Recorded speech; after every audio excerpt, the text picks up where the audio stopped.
Welcome friends. आज हम the tractor academy में एपिसोड 133 के ऊपर डिस्कस करेंगे। हसी फर्गूसन ट्रैक्टर कंपनी का तो आपको काफ़ी नाम सबको आता ही है, मगर ये कैसे बनी, कब बनी, इसकी इतिहास क्या है, आज का इतिहास क्या है, उसके ऊपर बात करेंगे। ये कंपनी स्टार्ट हुई थी, खाली इसका नाम फर्गूसन था, हसी फर्गूसन नहीं था उस टाइम। तो ये कैसे बने ये एक शख्स थे मिस्टर फर्गूसन, हैरी फर्गूसन, उसके ऊपर हम थोड़ी बात करते हैं। वो ट्रैक्टर लाइन में कैसे घुसे। क्वालिफिकेशन में इंजीनियरिंग को उन्होंने एरोनॉटिक्स की थी, यानी कि हवाई जहाज़ों के इंजीनियरिंग के एजुकेटेड थे। उन्होंने अपना डिज़ाइन का एरोप्लेन बना के भी उसको टेस्ट फ्लाई किया, वो अचीवमेंट ली। तो मिस्टर हैरी फर्गूसन एक एरोनॉटिक इंजीनियर के नाते वो अपना नौकरी की जगह वो प्रोडक्ट बनाने में थोड़ा उनका ज़्यादा इंटरेस्ट रहा। फिर 1916 से 30 तक का एक पीरियड है जब ये फर्स्ट वर्ल्ड वॉर स्टार्ट हुई है, 1916 से लेके 20 तक। तो ये एक पीरियड था कि जब वर्ल्ड वॉर तो स्टार्ट हो गई, मगर जो खाने पीने की वस्तुएं थी, गेहूँ, मक्की वगैरह, इसकी शॉर्टेज होने लग गई, क्योंकि ज़्यादा फौजी तो बॉर्डर में चले गए, पीछे काम करने वाले बहुत कम रह गए या बुजुर्ग लोग थे, और ज़मीन भी बहुत ज़्यादा आबाद नहीं थी। तो फिर ब्रिटिश गवर्नमेंट ने ट्रैक्टर इंपोर्ट किए, जो कि उस टाइम फोर्ड कंपनी ही बनाती थी। फोर्ड सन ट्रैक्टर इंपोर्ट किए, और उस टाइम खाली इम्प्लीमेंट को खींच के ही चलाना पड़ता था पहिए के जोर से, लिफ्ट वगैरह नहीं होती थी। इंपोर्ट तो हो गए, मगर जैसे लोगों ने बंजर ज़मीन में उसको चालू करना शुरू किया, तो नीचे पेड़ों की जड़ें या पत्थरों की वजह से जब इम्प्लीमेंट फंस जाता था और ट्रैक्टर जोर मार रहा था, फिर ट्रैक्टर आगे से उठ जाता, और कई बार फार्मर को पता नहीं लगता था कि ये क्यों उठ रहा है, तो उसको कैसे कंट्रोल किया जाए। तो वो ट्रैक्टर पूरा उल्ट के ट्रैक्टर चलाने वाले को अपने नीचे दबा लेके उसकी डेथ हो जाती या बहुत ज़्यादा चोटें लगती। तो ये एक चिंता का विषय हुआ यूके गवर्नमेंट को। तो उन्होंने जो उस टाइम समझा कि मिस्टर फर्गूसन क्योंकि एक अच्छे इंजीनियर हैं, उनको ये प्रोजेक्ट देते हैं कि ये समझे कि ये क्यों उठ रहे हैं और आगे इसका समाधान कैसे करना है।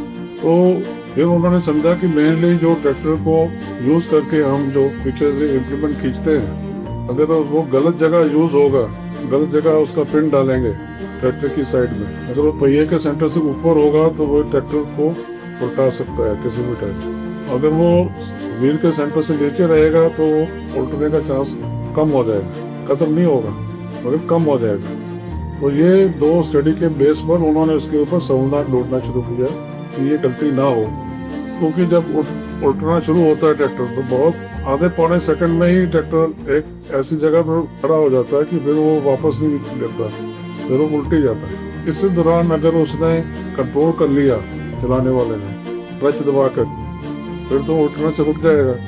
मगर वो टाइम ऐसा था कि लोगों को इतनी एजुकेशन नहीं थी, समझ नहीं थी कि इसको कैसे अब बचाना है उल्टने से। तो उन्होंने फिर जो ट्रैक्टर इंपोर्ट हुए थे उसी के ऊपर एक्सपेरिमेंट करना शुरू किया, और उसके ऊपर कुछ चेंजेस की।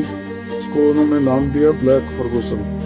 चेंजेस क्या की, उसके ऊपर उन्होंने पीछे लिंकेजेस ऐसे डाले ताकि जो इम्प्लीमेंट है 3 जगह पर उसका पिन लगेगा, 2 नीचे और 1 ऊपर, खाली एक ही पिन नहीं लगेगा।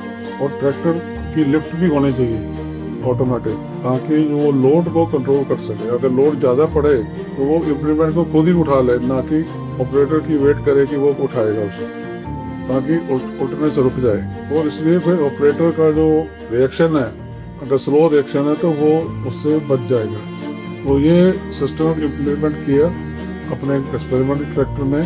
फिर ये गवर्नमेंट को उन्होंने बताया कि ये उसका समाधान है, इसका ये कारण था, ये समाधान है। और जो इन्होंने समाधान में एक्सपेरिमेंट करके जो सिस्टम डेवलप किए हाइड्रोलिक का और 3 पॉइंट लिंकेज का, वो उन्होंने अपने नाम पर पेटेंट की, रजिस्टर कर ली, और उसके वो हकदार बन गए कि जब ये मेरा सिस्टम कोई भी ट्रैक्टर में यूज़ होगा तो वो उसका कुछ हिस्सा रॉयल्टी उनको मिलना चाहिए। पहले वो यूज़ करने से पहले इनकी परमिशन लेगा। ये ऐसे सिलसिला स्टार्ट हुआ, और ये इनका जो अब ध्यान था ज़्यादा एयरक्राफ्ट से डाइवर्ट हो गए ट्रैक्टर इंडस्ट्री में आ गया। इसके अलावा वो जो फ्रीमैन लिख के जाए, उसके अलावा बाद में और भी डेवलपमेंट हुई सेफ्टी के ऊपर, तो हम रोल ओवर प्रोटेक्शन बार कहते हैं, ROPS। आपने देखा होगा, वो ये ट्रैक्टर आगे से उठ कर पूरा उठ जाए उसको, उससे भी बचाता है। अगर एक पहिया ऊंची जगह चले जाए, एक पहिया नीची जगह चले जाए, वो भी साइड वाइज उठने की स्थिति पैदा करता है, उससे भी बचाता है। ट्रैक्टर उठ भी जाए तो ये जो फ्रेम है, ये ट्रैक्टर का लोड लेकर और जो चलाने वाले का और उसके वजन में दबने से रोक देगा, क्योंकि उसको क्लियरेंस मिल जाएगी। ये कई कंट्री में तो ये मैंडेटरी हो गया है इसको लगाना, अब इंडिया ने मैंडेटरी नहीं किया है। और ये लैब टेस्टेड बार होनी चाहिए, ये खाली आजकल हम लगा रहे हैं और फैशन पे लगा रहे हैं, वो पूरी टेस्टेड नहीं होती। चलो आगे फिर मिस्टर फर्गूसन ने सोचा कि आप ट्रैक्टर की मार्केट तो उठेगी, क्योंकि ये मशीन है, खेती के बिना, अनाज के बिना तो ज़िंदगी चलेगी नहीं। तो इन्होंने फिर ट्रैक्टर के ऊपर ही फोकस करना शुरू किया और अपने इन्वेंशन को इन्होंने सोचा कि अब किसी को जो ट्रैक्टर बनाने वाले हैं या नहीं बनाने वाले, उनको मैं आइडिया देता हूँ वो ट्रैक्टर बनाएं। तो उन्होंने एक डेविड ब्राउन कंपनी इंग्लैंड में थी जो ट्रैक्टर नहीं बनाती, उनसे बातचीत करके उनको कन्विंस किया कि आप ट्रैक्टर बनाओ। बनाते क्या थे वो, पहले गियर बॉक्स। कहते आप गियर बॉक्स तो ऑलरेडी बना रहे हो, उसमें जो मेरी 2 इन्वेंशन है वो आप ऐड कर दो, इंजन हम किसी और से बना हुआ ले लेंगे तो ट्रैक्टर बन जाएगा। चलो उनकी जो कन्विंसिंग पावर थी उससे डेविड ब्राउन ने एग्री किया और ट्रैक्टर बनाना शुरू किया। मगर उनका जो मेन इंटरेस्ट था वो गियर बॉक्स में था, जो कि गाड़ियों में, ट्रकों में, समुद्री जहाज़ों में लगते थे।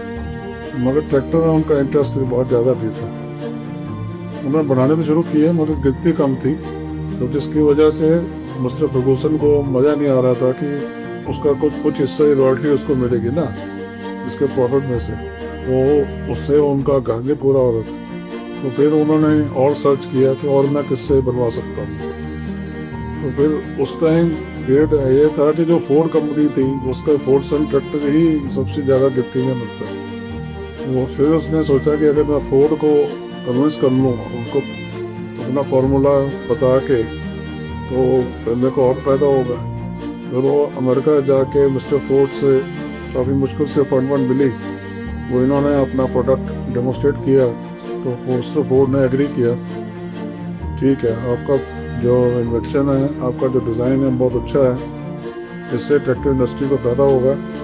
तो उन्होंने एग्रीमेंट किया जिसका नाम है गोल्डन हैंडशेक। इसलिए उसको बोलते हैं कि ये किसी भी कागज़ में लीगल डॉक्यूमेंट नहीं है, ये एक दूसरे के साथ जैसे होता है विश्वास पात्र एग्रीमेंट है। मैं देखो हर ट्रैक्टर में इतनी कमीशन दूंगा मैं, क्योंकि तेरे जो इन्वेंशन से जो आज का ट्रैक्टर है वो भारी है, वजन में इसका कम होना चाहिए, क्योंकि तेरे इन्वेंशन से अब व्हील स्लिपेज वजन से नहीं कंट्रोल होगी, 3 पॉइंट लिंकेज से कंट्रोल होगी।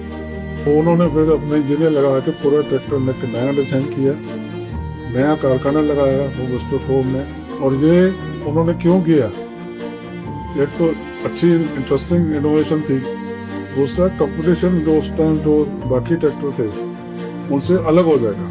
तो ये एक जो फीचर होगा ट्रैक्टर में वो और किसी के पास नहीं होगा, खाली फोर्ड के पास होगा, उससे वो ज़्यादा गिनती में ट्रैक्टर बेच सकेंगे। तो उसका नाम दिया ट्रैक्टर का इन्होंने फोर्ड फर्गूसन। फोर्ड का बिल्ला भी लगता था और फर्गूसन भी लिखा जाता था। फोर्ड का थोड़ा बड़ा होता था क्योंकि पैसा मिस्टर फोर्ड का बहुत ज़्यादा लगा था इसमें, नया कारखाना, नया डिज़ाइन, टेस्टिंग फैसिलिटी सारी क्रिएट की उन्होंने। फर्गूसन को उन्होंने साथ रखा जब डिज़ाइन बन रहे थे। तो ऐसे वो प्रोडक्ट करा हुआ 1 साल में, एग्रीमेंट से लेकर गोल्डन हैंडशेक से लेकर फैक्ट्री की प्रोडक्शन तक 1 साल में उन्होंने फैक्ट्री भी खड़ी की और नया प्रोडक्ट भी खड़ा किया, उसकी प्रोडक्शन भी स्टार्ट की। तो ये एक पीरियड था जिसमें उन्होंने काफ़ी ट्रैक्टर बेचे, अच्छा प्रॉफिट हुआ, क्योंकि इसके फीचर ऐसे थे कि लोगों को फील्ड में काम करने का एक अलग एक्सपीरियंस हो रहा था, जो कि उनको अच्छा लग रहा था। 46-45 था तो मिस्टर फर्गूसन फोर्ड के साथ रहे और 45 के आसपास कहीं उनका जो एग्रीमेंट था वो ब्रेक हो गया और मिस्टर फर्गूसन फोर्ड से अलग हो गए। उनको रॉयल्टी मिलती रही, उससे उन्होंने अच्छा पैसा कमाया। मगर अब जो ट्रैक्टर की कीड़े बन गए थे कि कीड़े उनके माइंड में ट्रैक्टर ही एक कामयाबी का रास्ता। उन्होंने इंग्लैंड जाके एक और कंपनी से बात की, उनको अपना प्रोजेक्ट समझाया। तो वो थी company standard motor company UK में। तो उसको अपना प्रोडक्ट समझाकर उसकी प्रोडक्शन स्टार्ट कराई। उस ट्रैक्टर का नाम था फर्गूसन। अब फोर्ड का नाम बीच में से हट गया था। इस तरीके से ये ट्रैक्टर फर्गूसन बना और उसका ट्रैक्टर का नाम था TE20। उसको लिटिल ग्रे फर्गी भी बोलते थे। 20 हॉर्स पावर का पेट्रोल इंजन इसमें लगा और ये ट्रैक्टर वो यूके की कंपनी ने बनाना चालू किया मिस्टर फर्गूसन के गैरेज में। तो ये अच्छे ट्रैक्टर इन्होंने बेचे, जो कि 10 सालों में 5.25 लाख ट्रैक्टर बेच दिए, 5,17,000। और इसमें कुछ आगे हॉर्स पावर भी की इम्प्रूवमेंट भी आई, डिज़ाइन इम्प्रूवमेंट भी आए। और लिफ्ट से ये डिमॉन्स्ट्रेट कर रहे हैं कि आप खेत का कोना कोना जोत सकते हैं। आपको कोई कोना बिना जोते हुए छोड़ने की जरूरत नहीं है, क्योंकि आप इम्प्लीमेंट को उठाकर रिवर्स करके आप कोने कोने को जोत सकते हैं। तो ये उसका TE नाम रखा कि TE तो हो गया ट्रैक्टर और ये हो गया इंग्लैंड। कि ये इंग्लैंड से बना हुआ ट्रैक्टर है। उसका नाम 20 था, फिर आगे और भी नाम चेंज हुए। वो इन्होंने ये 10 सालों में इस कंपनी के साथ अच्छा बिजनेस किया। अब ये स्टैंडर्ड जो मोटर कंपनी थी, ये बेसिकली कारें बनाती थी, तो ये इसके आगे और इनका साथ देने से मना कर रही थी। अलग से कुछ प्लांट लगाने के लिए थोड़ा घबरा रहे थे कि पैसा और लगेगा। तो इन्होंने कनाडा में एक कंपनी थी मेसी हैरिस, उससे कॉन्टैक्ट किया। वो थोड़े बड़े ट्रैक्टर बना रहे थे, प्लस वो हार्वेस्टर वगैरह बना रहे थे। अभी जो 50 हॉर्स पावर के नीचे के ट्रैक्टर नहीं बना रहे थे। तो उनको भी लगा कि छोटे ट्रैक्टर भी पॉपुलर हैं, तो छोटे ट्रैक्टर भी बनने चाहिए। तो धीरे धीरे बात चली, तो उनका आपस में एग्रीमेंट हो गया कि जो फर्गूसन ट्रैक्टर है वो हम मेसी हैरिस की कंपनी में बनाएंगे या उसके साथ हम मिलकर बनाएंगे। तो नया युग स्टार्ट हुआ, जो मेसी हैरिस और फर्गूसन दोनों आपस में मिलकर एक नई कंपनी इन्होंने खड़ी की, जो इसका नाम था मेसी हैरिस फर्गूसन। ठीक है जी। और क्योंकि फर्गूसन साहब को इतना एक्सपीरियंस था ट्रैक्टर बनाने का, और उनकी दो पेटेंट भी थे। मेसी हैरिस और मिस्टर फर्गूसन की जो अपनी बिजनेस का वो हिस्ट्री थी, तो दोनों मिलके एक मेसी फर्गूसन कंपनी बनी, जिससे आगे ग्रोथ हुई। आज तक वो 75 साल हो गए हैं, वो ग्रोथ जिंदा है। इंडिया में भी इसका नाम है। इंडिया में इस कंपनी को टैपे के नाम से जाना जाता है। पहले मेसी फर्गूसन का ही ट्रैक्टर के ऊपर लिखा जाता था नाम, अभी टैपे लिखते हैं। इंडिया में टैपे कंपनी के साथ मेसी फर्गूसन की पार्टनरशिप है, जो हम सब जानते हैं। और वर्ल्ड ओवर में इनके जो दो मॉडल सबसे ज़्यादा पॉपुलर रहे हैं, मेसी फर्गूसन 35 एंड 135। ये अमेरिका, फ्रांस, इंग्लैंड और इंडिया में काफ़ी पॉपुलर रहे हैं। और इंडिया में धीरे धीरे मेसी फर्गूसन के सेल बढ़ती गई। किसी किसी स्टेट में कुछ हिस्सों में बहुत ज़्यादा सेल थी, जहाँ पर इनका मार्केट शेयर 75 से 80% भी रहा है। हालांकि कोई भी और ब्रांड का ट्रैक्टर बहुत ही कम बिकते थे। जहाँ मेसी का कामयाबी मिली, उस एरिया में उसने फार्मर ने दूसरा ट्रैक्टर लेने की सोचा ही नहीं। तो धीरे धीरे इसके ऊपर जुगतें लिखी गई, जैसे खेत में मेसी, दिल में मेसी। दूसरा था घी खाओ देसी, ट्रैक्टर लो मेसी। तो ये लाइनें जो लोगों के दिल में बैठ गई, इसमें ट्रैक्टर और कस्टमर का आपस में बहुत प्यार बढ़ा और बहुत आगे तक इस कंपनी को कामयाबी मिली। ये ट्रैक्टर की को आपने काफ़ी देखा हुआ है इंडिया में, और वर्ल्ड ओवर इनके जो प्लांट हैं मेसी फर्गूसन के, वो फ्रांस में है, USA में है, कनाडा में, UK में, ब्राज़ील में, चाइना, इंडिया। USA में हालांकि ट्रैक्टर की मार्केट बहुत इम्पोर्टेंट थी, पर ये काफ़ी लेट वहाँ पर एंटर किए थे, और चाइना में भी काफ़ी लेट एंटर किए थे। बाद में 1994 में ये कंपनी को एजको ग्रुप एक अमेरिका का है, उसने टेक ओवर कर लिया था। तो जो उसमें मैसी फर्गुसन ब्रांड तो ट्रैक्टर का वैसे ही रहा, और कंपनी एजको ग्रुप ने टेक ओवर कर ली थी, जो कि 328 मिलियन डॉलर में ली, और बाकी कैश में भी उन्होंने 18 मिलियन डॉलर पे दिए। 18 मिलियन डॉलर स्टॉक में ही डाले, जो मार्केट स्टॉक का था। फ्रंट उन्होंने जो कंपनी को पैसे दिए 328 मिलियन डॉलर। और ऐसे ये कंपनी अब एजको ग्रुप की मेंबर बन गई है। एजको ग्रुप छोटा नहीं है, एजको ग्रुप ने मैसी को और बड़े बड़े ट्रैक्टर हाउस पर डलवाए, और ये एजको ग्रुप में 2 और कंपनियाँ टेक ओवर की हैं। एक फ्रेंडेड, ये जर्मन की कंपनी थी, एक वोल्ट्रा, इसका बड़ा अच्छा नाम ट्रैक्टर इंडस्ट्री में है, और ये 3 मैसी फर्गुसन, ये 3 ब्रांड मिलकर को ग्रुप बनता है, जो कि तीनों ही बहुत पॉपुलर ब्रांड है। बहुत कई कंट्रीज में तो अच्छा वॉल्यूम है इनका, जैसे पेंडेट है नीचे ब्राज़ील में, अर्जेंटीना में, ये बहुत पॉपुलर है। Thank you.